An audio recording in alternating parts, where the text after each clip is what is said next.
Hey, everybody, and welcome to the Cat B and Andy B Inspired Connections podcast. We are coming to you transatlantic from the UK and the US. In this podcast, we explore how inspired connections have impacted people's lives positively and demonstrate how we can experience those inspired connections in our lives as well. Without further ado, let me welcome my beautiful co host, Cat B. No relation, no relation. And our special guest today, Gail. How are you all doing today? Very good. Thank you for having me. It was so lovely to have you here, Gail. So the reason Gail's here, just so that everybody knows, because I'm saying to everybody, we're not in charge of this podcast. We've just given it over to Spirit and we're doing as instructed when we're instructed. Gail had actually asked to come on the podcast and I said to her, we've got to wait for the kids to do a synchronicity or a sign. And they clearly responded because a few weeks later, Gail's has been in a circle of mine. She's been learning and developing her connection skills. She's now a fully qualified medium in her own right, which is amazing. It's fantastic. But what's kind of interesting is that we were doing an exercise and you brought through a lady from Spirit who'd actually been a former client of mine. And this young lady, very beautiful spirit, always had a very good relationship with her. But she had some profound difficulties. She'd had cancer. She'd had some mental health issues.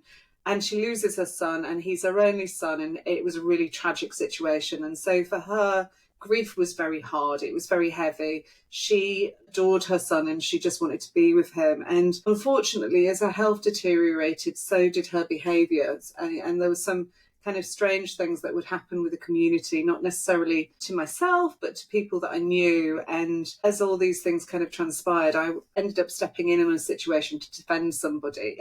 Got caught in the crossfire myself. And what happened is she took to social media and went absolutely crazy, and which is fine, but the things that she said were untrue. And what was really beautiful, Gail, is that when you brought her through with such clarity, you brought her through by name. You'd never met her or heard about her story. She came to ask for forgiveness and saying, how much had helped her with her son and how amazing the readings were, but that how she had been ill and she was sorry. And it was just very beautiful and very powerful because I actually ended up writing an obituary for that young lady and actually saying some really nice words. She really did help me. She was a teacher in a way, Gail. She actually taught me how to set boundaries. And I believe that everybody that comes to you, no matter how challenging at times somebody can be, they teach you something in your life and you learn from it and you move on. And I sort of have a saying that I picked up from a friend of mine that is, grief is no excuse for bad behaviour. And with this young lady, I'd had to sort of say, okay, these things are getting out of hand now. You've got one chance and unfortunately, a few strikes and I'm going to have to remove you from my page, which is what I ended up doing. And she was a very pivotal person who created a lot of change in my life. So the accuracy that you brought her through was kind of amazing. And I felt that was Spirit's way, Gail, of saying that they wanted to kind of touch on this subject or talk about it in some way. For everybody you've also got a son in Spirit. You lost a son several years ago. Tell everybody about your journey and what you've been doing and kind of what life's been like and how you've managed your situation, because I think there's a lot that people can learn from your experience. Yeah, thank you. My son Jake, he left in July of 2017, so it's over 7 years. He was a very loud, charismatic, outgoing, life of the party kind of guy. And when he left, it was unexpected in an accident. And it was just that life-shattering spiritual awakening that we're all having that really just set me on a path of wanting to search for him. Where is he? I have to, know that he still exists. And the day after the funeral, he came to me with a profound sign with a butterfly. I went out into the backyard sobbing, and I'm yelling, like, where are you? Where are you? And this beautiful butterfly came, a monarch butterfly came and started circling around on the grass, like right in front of me. And then it landed and I dropped to my knees and it was holding onto the blade of grass and the wind's blowing and it's holding on and I'm crying and I'm talking to it. And I know that this is Jake giving me a sign. It sat there and finally, like 20 minutes later, my husband and my daughter came out to look for me. And I said, look at this butterfly. I know it's a sign. They sat with me another 20 minutes. No joke. We took pictures of it. After like 40 minutes, I said, okay, Jake, we know it's you. You can go now. And in that instant, it got up and flew away over the house. And that was just like the beginning of the whole thing. And then later that day, there was a rainbow over the house and it wasn't raining out. So there was just signs right from the beginning. But What was really amazing was he was supposed to spend his 21st birthday, because he passed just a couple weeks before his birthday. He was supposed to be going to the Borgata Casino in Atlantic City to celebrate turning 21. And he had the plans made, and that's all he was talking about for weeks. I'm going to the Borgata, I'm going to the Borgata, I'm going to the Borgata. And then he passes, and I got up one night, a couple nights after he passed, couldn't sleep, went on the computer, and I started Googling mediums. And the only medium I knew of at that time was Teresa Caputo, the Long Island medium, because my daughter and I always loved watching that show. And I see that she's going to be doing a show on his birthday at the Borgata Casino. I, at 3 a.m, buy 2 tickets to go. It's only like, a week or two later. And I didn't think my husband would go because I didn't know what he thought at that time. And when I told my husband we were going, he said, I want to go too. So I got him a ticket, and he was sitting separate. So we go to that show that night. And as we were driving to the casino that night, I said to my husband, who was a skeptic, what could Jake do to prove to you like it's him? And he's like, oh, I don't know. He's like, well, we always used to say like, yo, dad. And we would like fist pump each other. We get to the show. There's 2,500 people in the show. My daughter and I are sitting in the front. My husband's got a separate seat in the back. Teresa starts the show, and she's talking, but she keeps looking at me. And as she's talking, she comes right over to me and my daughter. She says, your son's here, and he's yelling at me. Teresa, you're taking too long. I have to talk to my mother. So we get this amazing reading. My daughter and I are standing there like shaking, like we can't believe this is happening. And then she moves on, does more of her show. At the end of the show, she goes to the back of the room where my husband is, and she doesn't know we're connected, goes over to my husband and says, your son's here and he wants me to do this. And she fist pumped my husband. My husband just burst into tears. Wow. So it was just, that was so quickly after he had passed that we got out of 2,500 people. She came to both of us. Like Jake was so adamant to get through to us. It just started like the whole thing. That's so amazing. Can I pause you there for a moment, Gail? Because there's something really beautiful that I just want to illustrate is that power of them responding, because you talked about it in the car. He's specifically said a certain thing, which is what Andy did to me when we met. He said, if Josh does the finger through Kat, I'll know that it's him. Exactly.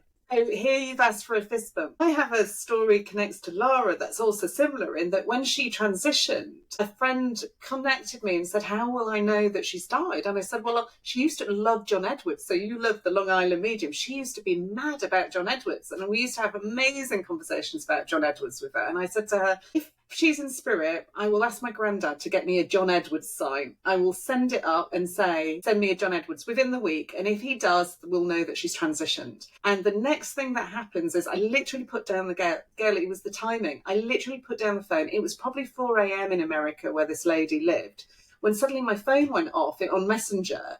And it was a girl called Karen. She picked up the phone and she started shouting, your granddad's here, and he's shouting, Edwards, Edwards, Edwards at me. And I went, oh my gosh, that's it. And it was that fact. I didn't even have to do all the paperwork. We did get the paperwork because I said, I'm typical and say, I want the evidence. So I said, okay, well, now we've got the information that she's transitioned. Now we have to get the paperwork to prove it, because there's several people that I need to notify, and I'll need to write an obituary or say some words in her honour. So we get these lovely moments, Gail, where we see that spirit respond directly to the request. And it's really amazing, isn't it? That's goose. I mean, great for your husband as well, who, like Andy, skeptic. So cool. Yeah. So then a couple weeks later, my husband had somebody at work whose wife is a medium, don't know them at all. But apparently my son went to this woman who's a medium 2 nights in a row and kept her awake, asking her to contact me. So through our husbands, my husband gave me the phone number. I called this woman. We talked on the phone for like several hours. And in the conversation, she said that she knew of us, and that my son had come to her 2 nights in a row asking her to contact me. And he wanted me to know that I was a medium and that he was going to be helping me from the other side. Wow. And at that moment, it was such I had been intuitive my whole life. I always knew things, and I was always fascinated with mediumship and near-death experiences and reincarnation and life after life. So I think it was always like inside of me, but I just didn't know like this was going to end up being my purpose. and that he would be the one that was going to be my teacher, because he really has been my teacher. So that set me on a journey of going to workshops and learning about, mediumship and reading books and taking classes. For years, I've been just sitting in circles, taking classes. In the beginning, all just to strengthen my connection to Jake. I never thought I'd be giving readings to other people, but as it's gone along over the years, I just keep getting pushed. I keep feeling pushed by spirit that that's my purpose. And if I can find a purpose in the pain, then it makes it all worth it, even though it makes me very nervous and uncomfortable. Yeah, that's right. When did it shift, Gail? When did it become the difference between? Because when I met you, you really were just looking for connection with Jake, and then and I think maybe that's what happened in our group is actually you gained the confidence, and you were working with many different teachers. That's fair to say, and there's a lot of want to make it clear to people there's a lot of different dynamic people, and it's good to actually get experience. Well, you've been one of my best teachers, Kat, because I've been sitting with you consistently for I think it's even 3 years now. I've lost track, 2 or 3 years at least. In your Monday circles, which I absolutely adore, because it's so nice to have a time set aside every week to fill my cup with being around other like-minded people that are in the same situation, and it's just lovely. It's been wonderful. But it's also about getting connection for yourself as well, isn't it? It's about getting those little messages. Yes. You still need, even in happy times, it's lovely to get upliftment, and it's lovely to get those little moments. But what I would say to, it's great you can come to me for teaching. I love to teach, but equally there's a lot of people that teach, and you've tested out different mediums and different people. And what I love about your story, Gail, is you've got to a point now where the quality of what you brought through with Lara, the name, the detail, was so specific, the message. And even though you didn't understand the context, it really touched my soul, because we'd been through hell and back. I love this. And I had the most amazing friendship with her. And then in this awful scenario at the end, it was really, really bad. The great was really good. The bad was really bad. And it was just so profoundly healing. But just like you say that Jake is one of your teachers, I think she's one of mine. And it's really funny that now she's on the other side. I feel a presence. She sent somebody to me the other day, and I just knew. I was like, the minute they said, I'm trouble, with capital T, I was like, I used to call her your trouble with capital T, and we used to laugh. That was my name for her. But I adored her. I adored her. We meet all sorts of different characters, don't we? And so it's really, really beautiful. But I think, what I'd say about you that's different, Gail, to some people that I've met, is that you've really stuck at it. You've worked hard at it. You've never given up, even when there's been times that you've thought I can't keep going on, or I'm struggling. You've kept powering through. You've built on your evidence and your quality of your work, and then you didn't just go out and be. One thing that worries me a lot is that people just they do one workshop and they end up going out and saying that they're a medium, and that can be very dangerous and irritable. And when you approached me and said, I think my connection's changing and I'd like to actually do the work, I said, well, great, get out there, read for people, do it for free initially, but just really build up your repertoire and really test it out, because it's very different when you're in a workshop environment to reading for other people. Things will come up and then we can just chat about it when they do. And you've really done that. You spent a good year and a half, maybe more, just doing reading after reading after reading. Yeah, I did a couple years of free readings just through friends of friends. There's a whole story I could tell about that turned into a book.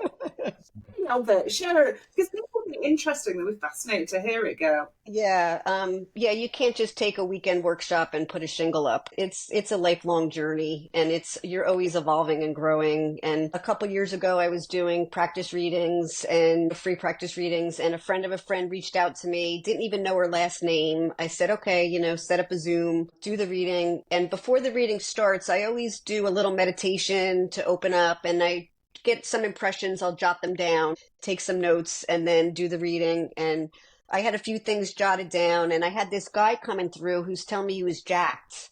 I had the word jacked highlighted, and I had a few things written down. So I'm doing this practice reading for this woman, and her family's coming through, and then all of a sudden this gentleman comes through, and I start describing him, and right away she goes, this isn't She goes, I know who this is. This is a friend of my best friend's husband who just passed a couple months ago, and his name is Jack. And right away, I'm like, okay. So then I start giving her the information. And she's like, this is for my friend. She goes, let me record it. So she started recording what I was saying. I start doing going into all these messages from Jack for his wife, specifics, Kat, like about getting her hair colored and a purple plant and like specifics that this woman I'm doing the reading for has no idea if I'm correct. So I'm just trusting, blah, blah, blah, giving. So she comes back to me later and lets me know that everything, she gave the recording to her friend, everything I had said was like 100% accurate. So I just kind of let it go. I didn't think anything of it. A couple months later, another woman reaches out for a free practice reading. And before I even do the reading, right away, I'm like, this is that Jack guy again. Like I knew it was going to be him. So it ends up, it was the woman. Her name's Bobby. They had been married over 50 years. He was, the love of their life. He had passed away just a couple months before. They were both very spiritual, and he had promised her that when he passed, he would let her know that he made it to the other side. So what happened was he actually hijacked her best friend's reading to get through to Bobby to let her know. Turns out that day of that reading, Bobby had been in the drugstore holding a hair color box in her hand saying, because it was during the pandemic, saying, should I do it or not? Should I, color my hair or not? And he had given her that validation that day he had been with her when she was thinking about coloring her hair. So it turns out that the second reading I did for her was, another amazing reading. And it inspired her so much that she wrote a book called You Don't Know Jack, How Antics from My Late Husband's Spirit Proves, and I'm the medium featured in the book. So it was all synchronistically from spirit. Like there's no way, and to me it was such a validation because it proved that I was definitely connecting 100% evidentially, because I didn't even know the woman's last name of who I was doing, and it ended up being a reading for somebody I didn't even know who existed, and it was so accurate, and she wrote a book about it. So beautiful. It's so powerful. Sometimes it's those readings that you don't expect to have wings, and they do. They touch more than one person, and they have a flutter, almost like your butterfly, a little flutter effect touching many, many different people. Yeah. And it's really powerful. And, I love that about your story, Gail, because there have been times where self-doubt has really haunted you, and you've turned and said, even the Lara situation, I think you were on the cusp of saying to me, am I ready? Am I really ready? And there she comes and she gives you this detail. And I was like, that was when I knew you are 100% ready. Yes. And sometimes we need that. We need that reassurance. We need that reiteration. But you've done the hard work and you've got to a level of detail that is unquestionable. And I'm really proud of you. And I'm really excited about your journey ahead and what it's going to do. How's the relationship with Jake now? Do you still communicate with him the same way? I do. Not as often, and I feel like as the years are going on, I don't need him to be as present as he was in the beginning. Like, I have to admit, the first 2 years, he was so on top of me. Like, I felt him so closely connected. And in the very beginning, what I did to open my connection with him, and this might be helpful to people that are newer to their grief, is I started journaling with him. I knew, like, right from the beginning, I wanted to keep a connection with him. And I started writing in a journal to Jake. And I still do it to this day. I don't do it as often, but I was doing it very often in the beginning, and I learned about meditation. That was something new to me. I never knew anything. I never meditated before Jake passed, and my mind's so busy, it's very hard for me to. So guided meditations help me. But I would, in the beginning, the first couple of years, I would write to Jake and then meditate. And then I was in a Reiki session one day. This was probably about 6 months after he passed. I was getting Reiki done. The woman said, your son wants to also write to you. And I thought, I didn't know you could do that. I could try that. So I started adding that to my connection with him. I journal to him to kind of call him in. I do a meditation, and then I have a separate notebook and I write Dear Mom. And I started having him channel write to me. And in the beginning thought I was making it up. We have the doubt. We think I'm just using my imagination, or I'm just wanting this so badly to believe that it's him. So I asked him, Give me proof. Like, I need to know this is you. So in the writings, after he's done writing, he'll say, okay, the sign from me to you is whatever. And he'll give me something. And then the signs show up. like crazy things. Like once he said, "You're going to see something with a three-legged animal," and I was like, oh, "That's random." So after I got done meditating and writing, I walk up to the beach because I live 2 blocks to the ocean, and that saved my life going up to the beach all the time. And I walk up to the beach, and I'm looking out at the ocean, and I hear in my head my son say, "Turn around." So I turn around, I look across the street, and literally across the street, there's a couple walking a three-legged dog. And I was just so then that validates everything that he wrote to me is really coming from him. And he's given me such profound words of wisdom over the years, just about the spiritual world and how this is really the dream, and where he is the real reality. And where I truly believe where they are is so much more real than where we are. I think they're right here, Gail. I think their reality is interlocked with us. I had a reading the other day where it was amazing, actually, and the child said, I still see you exactly the same as I did in life. The only difference is that you don't see me. So I felt that we're still incorporated in their life. It's just our vision that's changed and altered, not necessarily theirs, which is kind of profound. And it's the first time I've heard somebody say that. So I was like, wow, Yeah. that's kind of cool. Andy and Yeah. I both had similar things like that. I mean, there's so many sort of things that you say that resonate with me in terms of the journey. And these like little magical moments that come up out of nowhere. The way that you've got him to give you signs and suddenly they're there. I was once in a theatre. Andy, I never give away what the T-shirt or the logo is. Andy knows what it is, but one of my friends in spirit will send me something. And I was in a theatre. I was in the West End in London, and suddenly it was the break, and he said, "Look to your left-hand side, 3 rows down, there's a Chinese girl. Keep your eye on that Chinese girl." So I thought, that's a bit random. Ice cream break, you just want to go get the ice cream or a coffee or a drink. So I'm standing and I see it, I do. Well, 3 rows down, there is a Chinese girl there, and I'm staring at the back of me. He said, "Just keep your eye on her for 2 seconds. She's going to turn around in a minute and look right at you." And suddenly she stood right up. Everybody sat down, Gail. She spun, looked right at me, and there was the brand that I associate with him across the hat that she was wearing. And I went, and he went, "Now do you think I'm with you?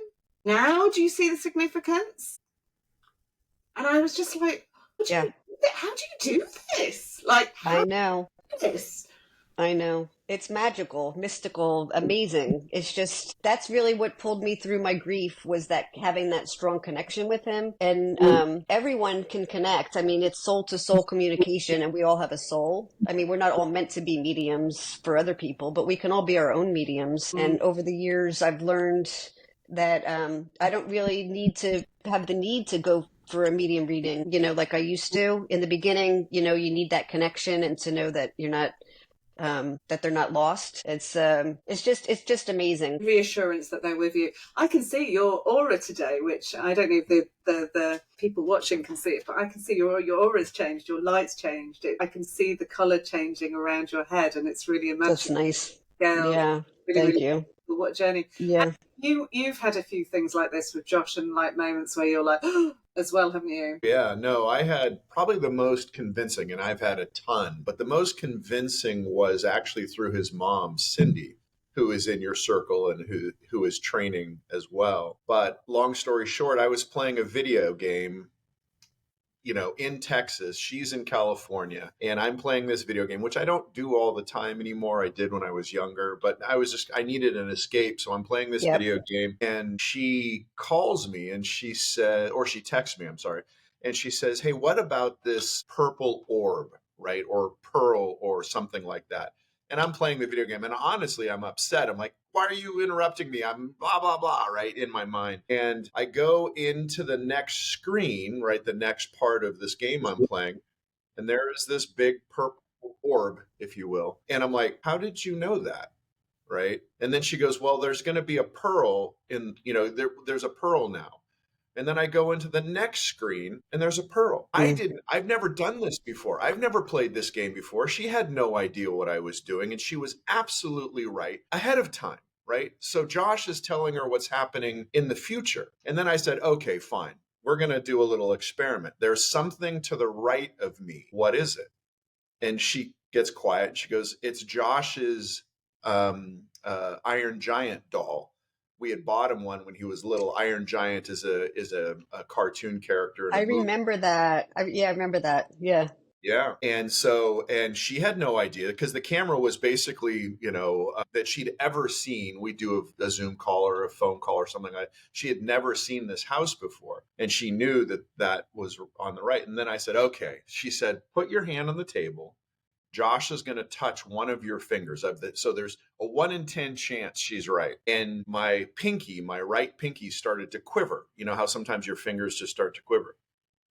And I said, yeah, and she goes, yeah, it's your right pinky. He's touching your right pinky. So this is a person who is training, but isn't yet, doesn't have her shingle out. I don't think she ever will. But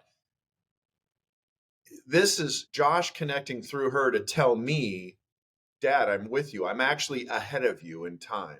And when I heard that, I'm like, all right, no more skeptic. I'm done. After all the wonderful things I've got, he came through her specifically for me, which was humbling, amazing, all of that. Yeah, that's beautiful. That is stunning, Andy. That's a lovely, lovely place to leave it, actually, if that's all right with Gail. Is there anything else you'd like to share, Gail, or anything you'd like to say to the viewers or anything? No, just that this past year I got my own website up and I'm making a go of it. So if anybody wants to reach out to me, it's can I say?